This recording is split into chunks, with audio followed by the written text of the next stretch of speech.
ये मोबाइल तो बड़ा तबाह करके रखा है। एक आदमी बकरी बेच के मोबाइल लिया, बकरी बेच दिया, मोबाइल लिया, और उसका मोबाइल बाथरूम में लगता था, टावर वहीं पकड़ता था, घर में टावर नहीं पकड़ता था, तो जब भी बात करना हो तो बाथरूम में घुस जाता था। तो एक जेंटलमैन था, एकदम जेंटलमैन, जानते हैं ना, यहाँ बहुत सारा जेंटलमैन बैठा हुआ है।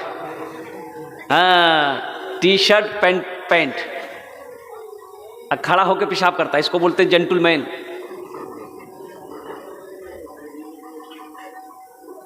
शूट बूट में कोट पैंट पहन के मेहमानी गया ससुराल।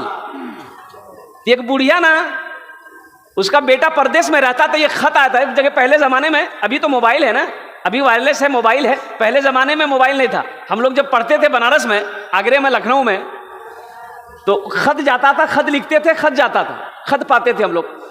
तो मदरसा इस्लामी इरफानिया महब्बत में, वो काकोरी नदवे की शाख में जब थे, तो वहां का पोस्ट ऑफिस काकोरी में था, यानी 4 किलोमीटर पैदल जाते थे post office. Post office masters को पूछते थे कि कोई खत आया है मेरे नाम से।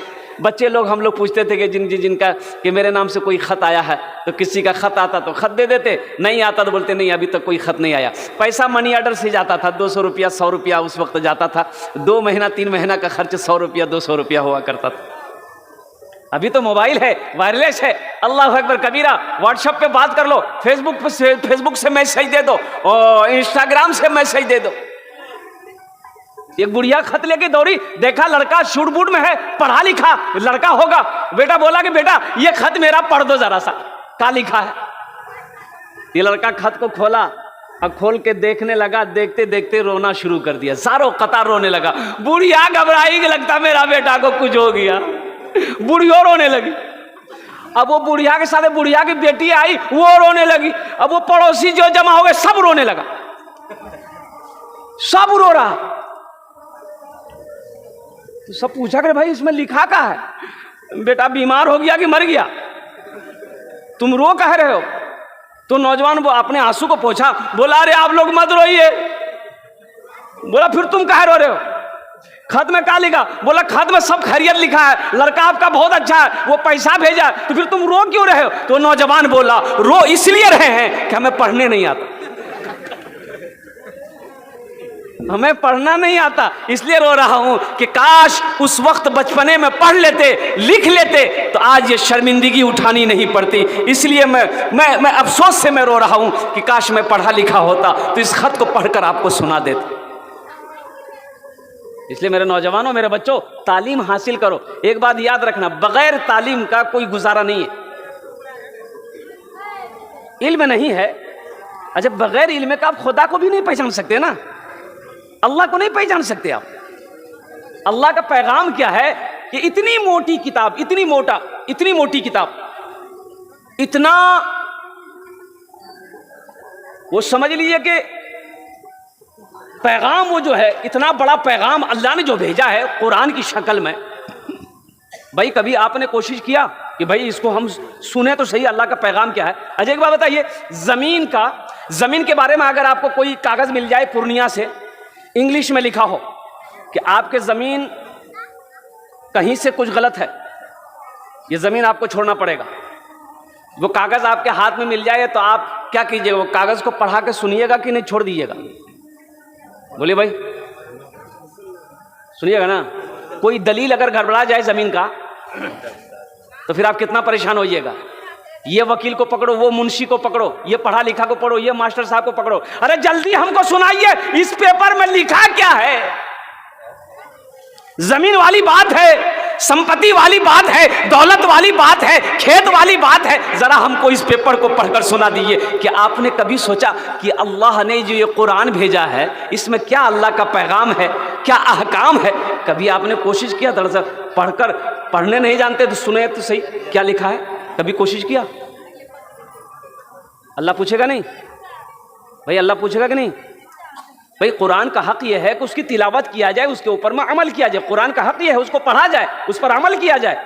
क्या आपने कभी कोशिश की कुरान सुनने की, कुरान पढ़ने की, कभी कोशिश की। हम तो बोलते नहीं, हम तो पढ़े लिखे नहीं हैं, हम तो जाहिल हैं, हमने ना पढ़नी, हम ना पढ़नी है, हम पढ़ लिखे लिखे, हम जाहिल बानी। तो भाई आपने कभी कोशिश किया क्या पढ़ने की कोई कैद है भाई? पढ़ने की कोई कैद है?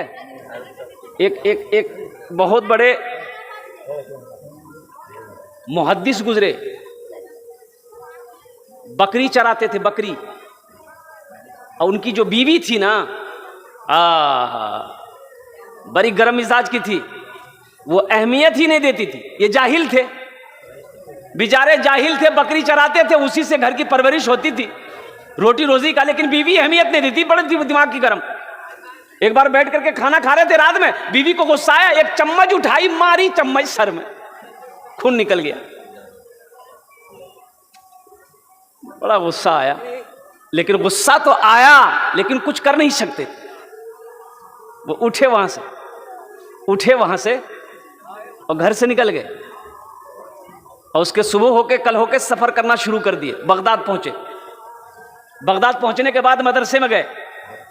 मदरसे में जाने के बाद आपने आलिम से मुलाकात क्या? हजरत मैं पढ़ना चाहता हूं, मैं पढ़ना चाहता हूं। तो जो बच्चे बैठकर पढ़ रहे थे वो देखा, बोला तो बुढ़वा आया जो पढ़ रहे लिए, इतनी बड़ी बड़ी दाढ़ी, इतनी बड़ी बड़ी दाढ़ी थी। तो उलमा पूछे कि तुम कुछ पढ़े लिखे हो? बोला कुछ नहीं, अंगूठा छाप है, हम इब्तदाई तालीम शुरू करेंगे, अलीफ बा से पढ़ेंगे। नहीं, बोला ठीक है। फिर शर्म आई, निकल गए मदरसे से।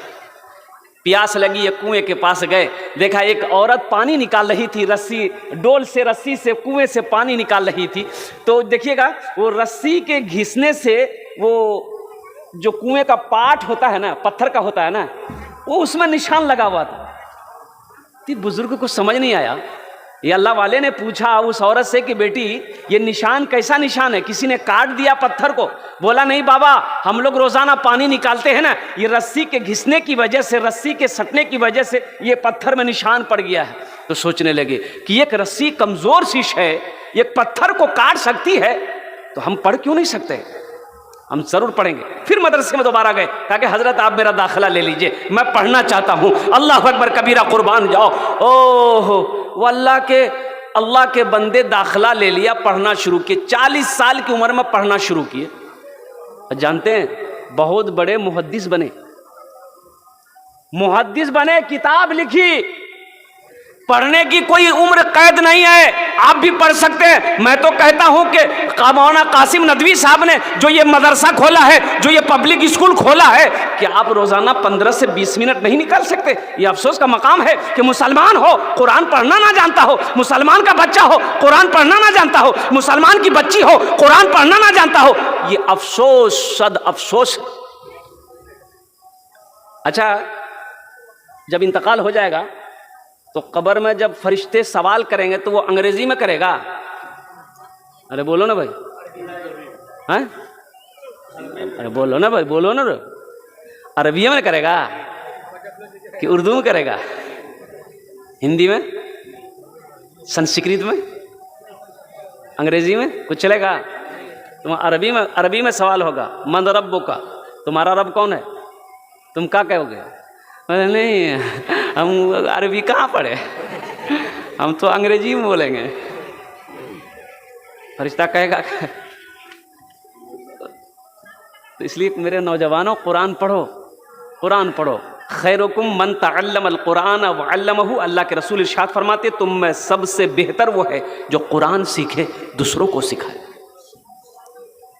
मैंने 65 साल से लेकर 75 साल के 5 बूढ़ों को कुरान पढ़ाया, अल्हम्दुलिल्लाह। मैंने, जिनकी उम्र 65 साल से लेकर 75 साल की उम्र थी, अल्हम्दुलिल्लाह 6 से 7 महीने लगे, कुरान पढ़ना सीख गया।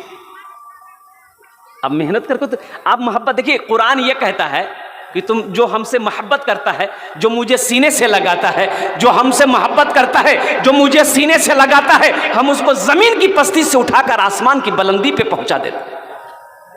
मोहब्बत करके तो देखो, इसे अपना करके तो देखो, इनसे प्यार करके तो देखो, ये कुरान सीने में उतरता चला जाएगा। सहरा में, जंगलों में, बयाबान में पढ़ो, मीनार गिर पड़े हैं तो मैदान में पढ़ो। ये बेखबर नजूमी तुम्हें क्या बताएंगे, कल होने वाला क्या है, ये कुरान में पढ़ो।